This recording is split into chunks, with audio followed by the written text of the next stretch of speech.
This is Hidden Killers Week in Review. A look back at the most prolific stories of the week. Every day is just one heartbeat away from a headline. This is Hidden Killers with Tony Brueski, featuring retired FBI Special Agent Jennifer Coffindaffer. The case of the murder of Sandra Birchmore. This is one every single time I look at it, and I've been looking at it a lot this last week, I just get more and more angry because this is such a situation where this young girl was failed so many times by people that should have been there to help her through a very rough time. After losing her parents, she's joining the Police Explorer program, and what happens there? Not good guidance, not anything to help her heal or to help her kind of move her mind in a positive way. No, she's preyed upon, allegedly, by police officer Matthew Farwell, and allegedly a couple others as well. Joining me to discuss, Jennifer Coffindaffer, retired FBI Special Agent. It's about a week into this case now that we know publicly. What's been your reactions to how this has been developing?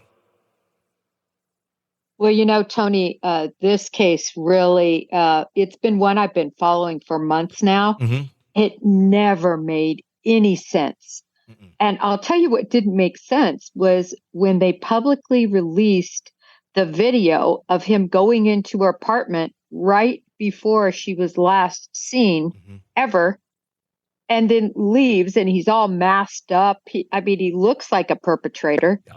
And kind of sneaking in and then sneaking out. I think it was like 25, 30 minutes he was there. That never sat well.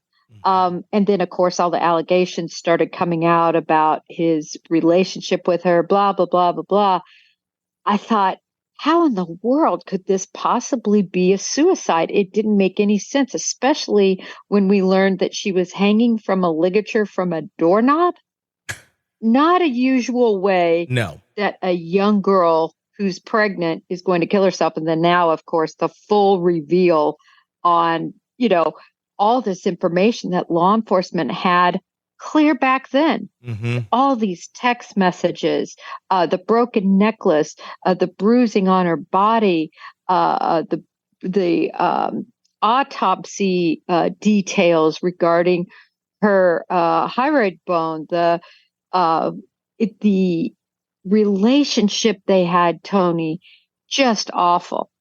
How did this happen in terms of this not being investigated as a homicide? I mean, walk me through what you think went on behind the scenes once she's dead, once Farwell goes in there and allegedly murders her. How does this not get an investigation? How does the medical examiner say, yep, suicide? How does nobody look into this further? I mean, who has that kind of allegiance to Matthew Farwell that they're going to be like, yeah, clearly this was a murder, but hey, buddy, we got you. I got your back.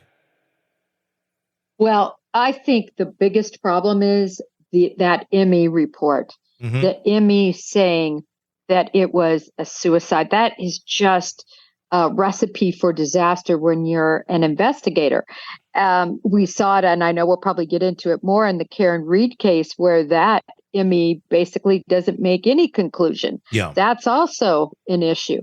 Anytime you don't have a conclusion by the ME that isn't a homicide, and you're an investigator and you have all of these clues that show you it's a homicide, but you've got a medical examiner that says it isn't, how in the world do you think that wouldn't produce reasonable doubt in a trial? So you can't take it from there. No. So what did Matthew Farwell, in a real sick way, really just luck out and had a real incompetent medical examiner who just is like, it's suicide? Or do you think there was some sort of collusion here or some sort of influence, like, let's make this a suicide? Well, that's the $1 million question. And believe me, the Bureau is going to get to the bottom of it. And they have a really good, I think, some carrots to dangle in front of Farwell. I mean, first of all, if anybody else colluded with him on this cover up, and I didn't like seeing those police reports when they were calling him Matt.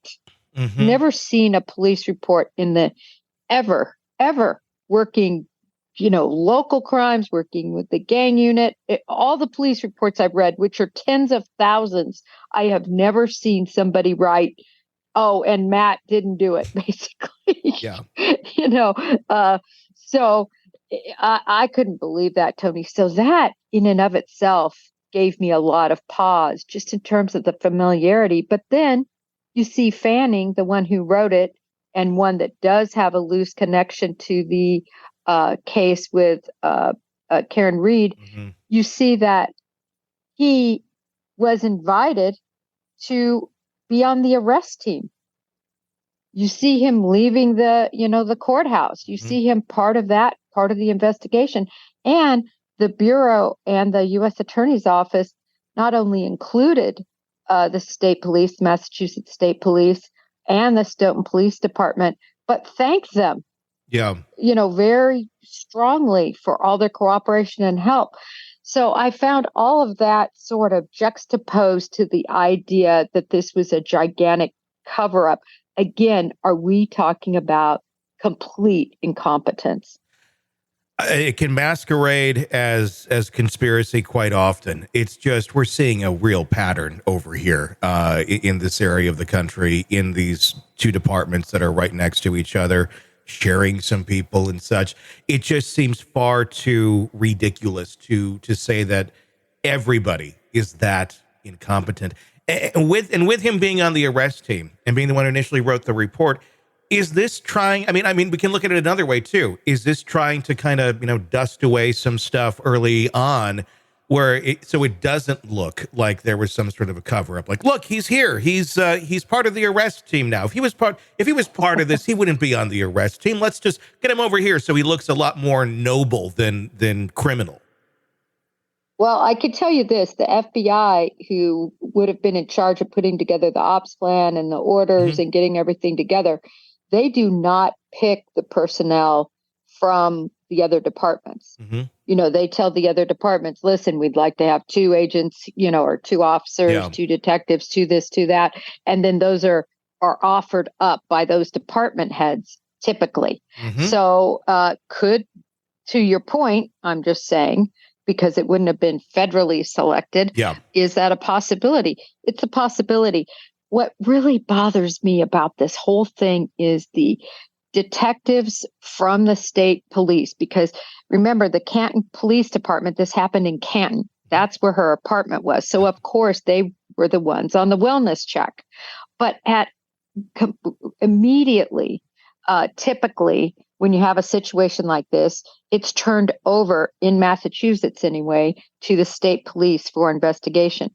But I will say this, it was just assumed to be a suicide. This is back to this incompetence. She had wash in the washing machine. She was drying clothes. All they had to do was look at her phone for 5 minutes to see all the appointments she was making, to see the gender reveal for her child she was scheduling, to see all these communications with Farwell, that he was the last one she communicated with. Hey, I'm coming over. Okay, I'll leave the door unlocked. It's really stunning. Yeah, I mean, it blows your mind. All right, true crime addicts, let's cut the crap. You're knee-deep in the gory details of your favorite podcast when suddenly a commercial hits like a bad meal. Seriously? You deserve better. Upgrade to True Crime Today Premium Plus on Apple Podcasts, where you can binge without those annoying ads. Plus, get extended interviews that go deeper into the darkness and early access to episodes so you can be the first to know. It's like trading up from fast food to fine dining, but with more blood. So, go ahead. Search for True Crime Today Premium Plus on Apple Podcasts. Subscribe and feast on the good stuff.